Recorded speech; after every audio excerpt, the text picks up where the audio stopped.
Matthew 8. When Jesus came down from the mountain, large crowds followed him. A leper approached him and said, "Lord, if you are willing, you can make me clean." He knelt before him. Jesus reached out his hand and touched the man, saying, "I am willing, be clean." Immediately he was cleansed of his leprosy. Jesus then said to him, "See that you don't tell anyone. Go, present yourself to the priest, and offer the gift Moses commanded as a testimony to them." When Jesus entered Capernaum, a centurion came to him and pleaded, "Lord, my servant lies at home paralyzed, suffering terribly." Jesus said to him, "Shall I come and heal him?" The centurion replied, "Lord, I do not deserve to have you come under my roof. But just say the word, and my servant will be healed. For I myself am a man under authority, with soldiers under me. I tell this one, 'Go,' and he goes, and that one, 'Come,' and he comes. I say to my servant, 'Do this,' and he does it." When Jesus heard this, he was amazed and said to those following him, "Truly I tell you, I have not found anyone in Israel with such great faith. I say to you that many will come from the east and the west, and will take their places at the feast with Abraham, Isaac, and Jacob in the kingdom of heaven. But the subjects of the kingdom will be thrown outside, into the darkness, where there will be weeping and gnashing of teeth." Then Jesus said to the centurion, "Go, let it be done just as you believed it would." And his servant was healed at that very hour. When Jesus arrived at Peter's house, he saw Peter's mother-in-law lying in bed with a fever. He touched her hand, and the fever left her, and she got up and began to wait on him. When evening came, many who were possessed by demons were brought to him, and he drove out the spirits with a word and healed all the sick. This was to fulfill what was spoken through the prophet Isaiah.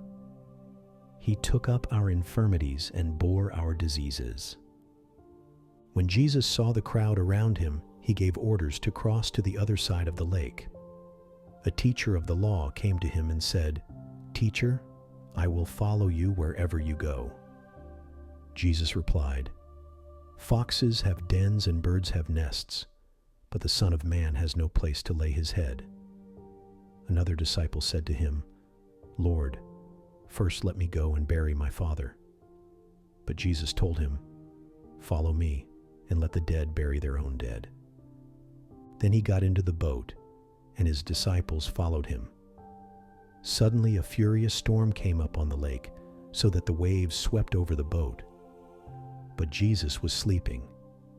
The disciples went and woke him, saying, "Lord, save us. We're going to drown." He replied, "You of little faith, why are you so afraid?" Then he got up and rebuked the winds and the waves, and it was completely calm. The men were amazed and asked, "What kind of man is this? Even the winds and the waves obey him." When he arrived at the other side in the region of the Gadarenes, 2 demon-possessed men coming from the tombs met him. They were so violent that no one could pass that way. "What do you want with us, Son of God?" they shouted. "Have you come here to torture us before the appointed time?" Some distance from them, a large herd of pigs was feeding. The demons begged Jesus, "If you drive us out, send us into the herd of pigs." He said to them, "Go." So they came out and went into the pigs, and the whole herd rushed down the steep bank into the lake and died in the water. Those tending the pigs ran off, went into the town and reported all this, including what had happened to the demon-possessed men. Then the whole town went out to meet Jesus, and when they saw him, they pleaded with him to leave their region. Matthew 9. Jesus got into a boat, crossed over to the other side, and went to his own town. Some men brought to him a paralyzed man lying on a mat. When Jesus saw their faith, he said to the man, "Take heart, son, your sins are forgiven." At this, some of the teachers of the law said to themselves, "This fellow is blaspheming." Knowing their thoughts, Jesus said, "Why do you entertain evil thoughts in your hearts? Which is easier, to say, 'Your sins are forgiven,' or to say, 'Get up and walk'? But I want you to know that the Son of Man has authority on earth to forgive sins." So he said to the paralyzed man, "Get up, take your mat, and go home." Then the man got up and went home. When the crowd saw this, they were filled with awe, and they praised God, who had given such authority to man. As Jesus went on from there, he saw a man named Matthew sitting at the tax collector's booth.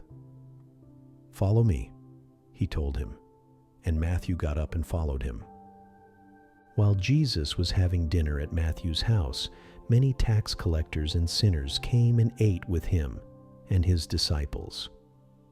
When the Pharisees saw this, they asked his disciples, "Why does your teacher eat with tax collectors and sinners?" On hearing this, Jesus said, "It is not the healthy who need a doctor, but the sick. But go and learn what this means. I desire mercy, not sacrifice. For I have not come to call the righteous, but sinners." Then John's disciples came and asked him, "How is it that we and the Pharisees fast often, but your disciples do not fast?" Jesus answered, "How can the guests of the bridegroom mourn while he is with them? The time will come when the bridegroom will be taken from them. Then they will fast. No one sews a patch of unshrunk cloth on an old garment, for the patch will pull away from the garment, making the tear worse. Neither do people pour new wine into old wineskins. If they do, the skins will burst, the wine will run out, and the wineskins will be ruined. No, they pour new wine into new wineskins, and both are preserved." While he was saying this, a synagogue leader came and knelt before him and said, "My daughter has just died, but come and put your hand on her, and she will live." Jesus got up and went with him, and so did his disciples. Just then, a woman who had been subject to bleeding for 12 years came up behind him and touched the edge of his cloak. She said to herself, "If I only touch his cloak, I will be healed." Jesus turned and saw her. "Take heart, daughter," he said. "Your faith has healed you." And the woman was healed at that moment. When Jesus entered the synagogue leader's house and saw the noisy crowd and people playing pipes, he said, "Go away. The girl is not dead but asleep." But they laughed at him. After the crowd had been put outside, he went in and took the girl by the hand, and she got up. News of this spread through all that region. As Jesus went on from there, 2 blind men followed him, calling out, "Have mercy on us, Son of David." When he had gone indoors, the blind men came to him, and he asked them, "Do you believe that I am able to do this?" "Yes, Lord," they replied. Then he touched their eyes and said, "According to your faith, let it be done to you." And their sight was restored. Jesus warned them sternly, "See that no one knows about this." But they went out and spread the news about him all over that region. While they were going out, a man who was demon-possessed and could not talk was brought to Jesus. And when the demon was driven out, the man who had been mute spoke. The crowd was amazed and said, "Nothing like this has ever been seen in Israel." But the Pharisees said, "It is by the prince of demons that he drives out demons." Jesus went through all the towns and villages, teaching in their synagogues, proclaiming the good news of the kingdom and healing every disease and sickness. When he saw the crowds, he had compassion on them because they were harassed and helpless, like sheep without a shepherd. Then he said to his disciples, The harvest is plentiful, but the workers are few. Ask the Lord of the harvest, therefore, to send out workers into his harvest field. Matthew 10.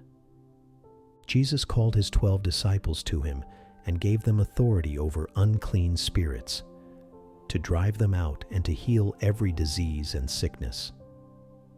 These are the names of the 12 apostles.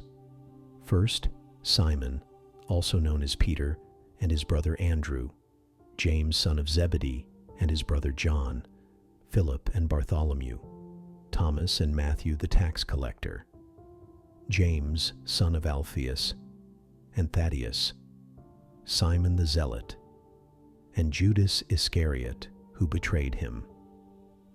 These 12 Jesus sent out with the following instructions: Do not go among the Gentiles, or enter any town of the Samaritans. Rather, go to the lost sheep of the house of Israel.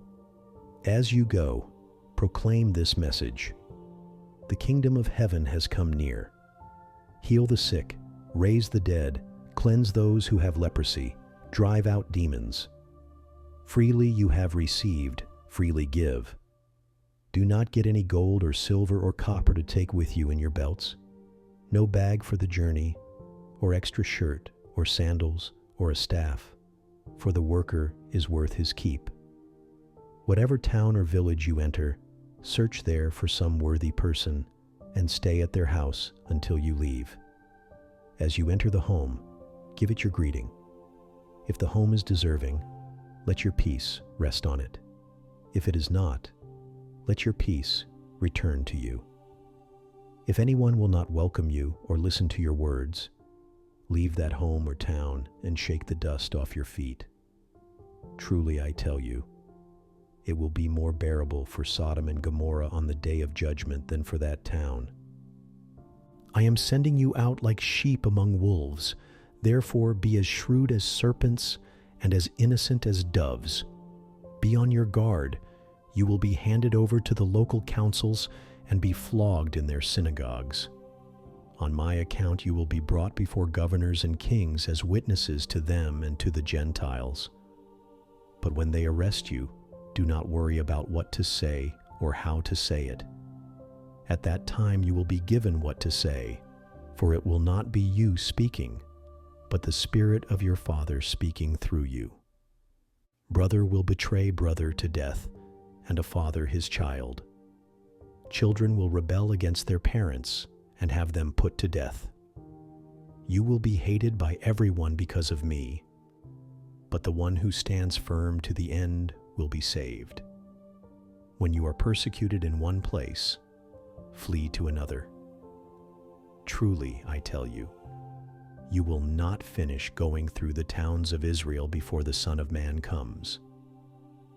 The student is not above the teacher, nor a servant above his master. It is enough for students to be like their teachers, and servants like their masters. If the head of the house has been called Beelzebul, how much more the members of his household? So do not be afraid of them, for there is nothing concealed that will not be disclosed, or hidden that will not be made known. What I tell you in the dark, speak in the daylight. What is whispered in your ear, proclaim from the roofs. Do not be afraid of those who kill the body but cannot kill the soul. Rather, be afraid of the one who can destroy both soul and body in hell. Are not 2 sparrows sold for a penny? Yet not one of them will fall to the ground outside your Father's care. And even the very hairs of your head are all numbered. So don't be afraid. You are worth more than many sparrows.